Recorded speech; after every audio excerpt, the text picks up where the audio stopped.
The room is quiet, but inside their head, while the world scrolls fast, this person pauses, staring at the ceiling, wondering why silence feels louder than noise. If you've ever felt that way, stay with me, because what I'm about to tell you might feel uncomfortably familiar. Deep thinkers don't announce themselves. They blend in.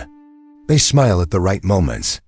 But inside, their mind is dissecting reality, layer by layer, searching for meaning where others see nothing. From the outside, it looks calm. From the inside, it's a storm of ideas, doubts, and insights that never truly switch off. Deep thinkers don't think more because they want to. They think more because they can't help it. Their brain treats every experience like a puzzle. A single sentence someone says can replay in their mind for days, analyzed from 10 different angles. They remember the tone, the pause, what wasn't said. This is why they often feel misunderstood. Not because they lack social skills, but because their internal world is far more complex than what words can easily explain. When they speak, they choose carefully. When they stay silent, it's usually because there's too much to say, not too little. If this already resonates, do one thing for me right now. Like this video and subscribe to the channel. It tells the algorithm you want more content that actually understands how your mind works. And it helps this channel reach people who feel the same way, but don't know how to put it into words yet. Deep thinkers are natural observers. They notice patterns others ignore. The way someone's eyes shift when they lie. The emotional weight behind a joke. The hidden fear behind confidence. This ability makes them excellent problem solvers and storytellers, but it also comes with a cost. Because when you see more, you feel more. A small failure doesn't feel small. A minor mistake becomes a personal investigation. They replay conversations at night, wondering if they said too much or not enough. Sleep doesn't come easily when your mind refuses to shut the door. There's a reason deep thinkers are often drawn to solitude.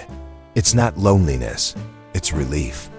Alone time is where their thoughts finally have space to breathe. Crowds drain them, not because people are bad, but because constant stimulation overloads a mind already running at full speed. In silence, they recharge. In quiet moments, they make sense of the chaos. This is where their best ideas are born, usually when no one is watching. But here's the twist.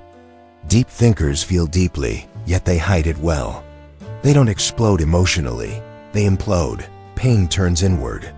They question themselves before blaming others. They ask why until it hurts. This makes them emotionally intelligent, but also emotionally vulnerable. They can understand others easily, yet struggle to be understood themselves. And that gap, that disconnect, is where overthinking is born. Now let that sink in, because in the next part, we're going deeper into what this constant thinking does to their relationships, their confidence, and their sense of purpose in ways most people never notice. Deep thinkers love deeply, but cautiously. They don't rush connections, they study them. Trust for them is built slowly, brick by brick. When they care intensely. That's why betrayal hits them harder than most. It's not just the action that hurts, it's the meaning behind it. They analyze what it says about human nature, about themselves, about the world. And once trust breaks, it's not anger that follows, it's silence. Because a deep thinker doesn't argue when they're done, they withdraw and reflect. This reflective nature often makes them question their own worth. They replay past failures and imagine alternate outcomes.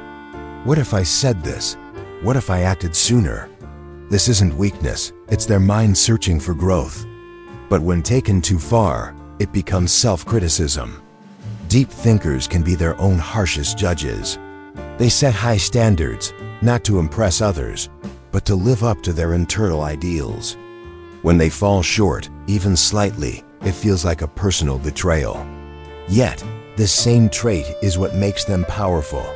Deep thinkers see long-term consequences. They don't chase quick wins. They think in years, not minutes. They ask questions others are too distracted to ask. What truly matters? Why am I doing this? Is this aligned with who I am?